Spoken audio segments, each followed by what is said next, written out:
I'm here in Athens in Greece, and I'm here to talk to Costa Koulisakis of Simaudio, because Simaudio make analog and digital audio gear. And last week I had a conversation with Paul McGowan in the Darko.Audio podcast about USB cables and can they sound different to one another.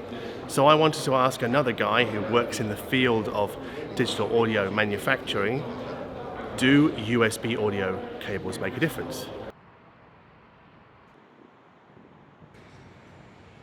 My name is Costa Koulisakis. I'm the Director of Training at MOON by Simaudio out of Montreal, Quebec. I am Canadian born and I'm a Canadian citizen, but I'm of Greek origin. My parents are Greek immigrants. Right now we are in Athens at the rooftop restaurant at the Hotel Grande Bretagne, and behind me is the Acropolis with the world famous Parthenon sitting on top.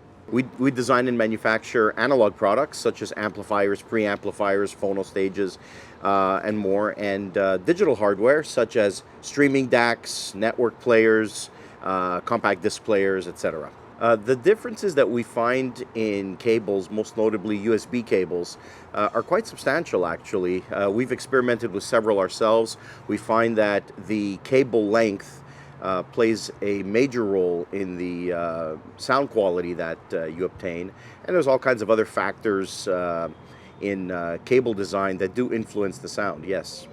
With USB cables, interference can become a major issue, which will affect the integrity of the transmission of the signal. And so aspects of cable design that are important in cables for analog application are just as important for cables of USB application. The integrity of the connector on the ends, the quality of the contact that it makes will affect the bandwidth capability of the cable. And this ultimately affects what you hear, especially when using the cable for high-resolution audio purposes. Right. So we conduct measurements of quite a variety, in fact, everything from resistance to bandwidth capacity of different cables, which also ends up being limited sometimes by the cable length. We find that the higher quality cables can generally handle more bandwidth for a longer run. So with USB cables, it's always important to keep them relatively short as possible. Well, this touches a lot on our design philosophy. It doesn't matter if we're designing an analog product or a digital product, but it has always been a design philosophy of Simaudio that when we design a new product, before we go into production, of course, we do extensive listening tests, and those listening tests are obviously subjective. However, it is a fundamental belief for us that a product must measure as well as sound good, meaning that what you measure must correlate with what you hear, and what you hear must correlate with what you measure. And I can give you an example. This is a similar process for all the different models that we design, whereby we will have a number of very similar prototypes, and we will listen to each one subjectively. Ultimately, the one we pick, the engineers will have to ascertain that the measurements correspond with what we hear, and if they don't, it's back to the drawing board. And you know, there's many reasons for this. It's not just a question of pride of excellence in engineering. It's also a question of assuring the customer, who will be the ultimate owner of the product, that we have done everything possible to assure that the product is of high quality. A circuit or circuits that perform very well from a technical perspective, this is indicative of a circuit that is robust, that is stable, that is running within its design specifications, and ultimately reliable as well. And it has to sound good. And this is in contrast with a lot of philosophies in this industry, whereby in some extreme cases measurements don't matter at all as long as it sounds good, and we don't subscribe to that philosophy. You know, designing and manufacturing high-end audio products is obviously a passion of ours, but at the same time it's a science as well. It's technology.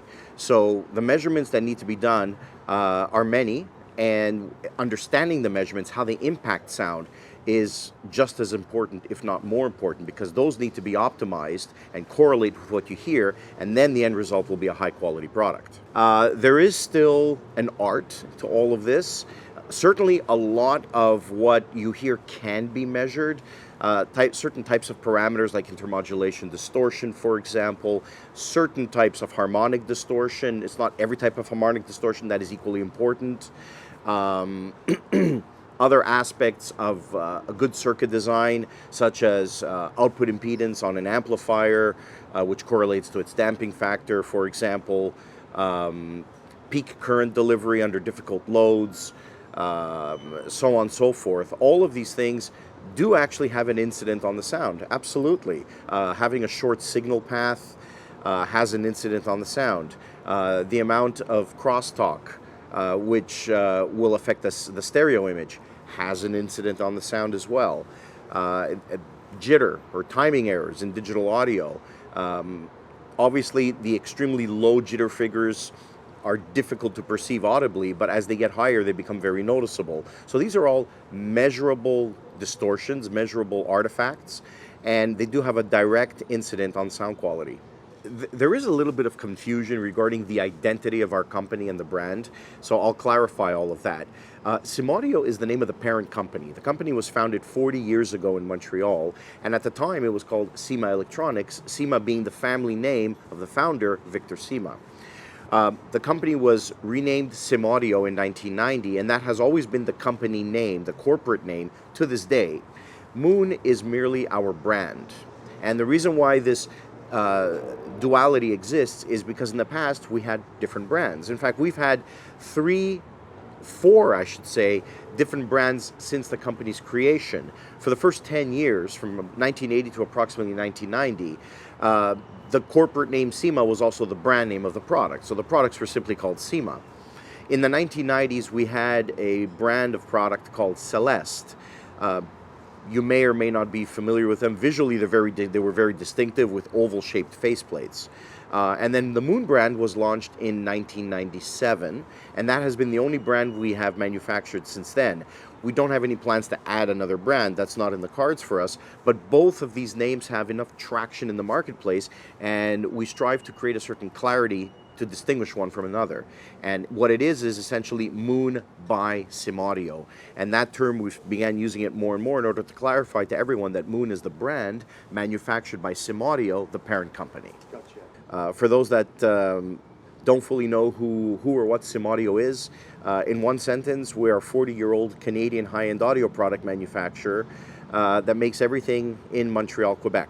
And all of our products are assembled by qualified technicians and extensively QC'd, which is why we give our renowned 10-year warranty on pretty much everything we make. And that's it.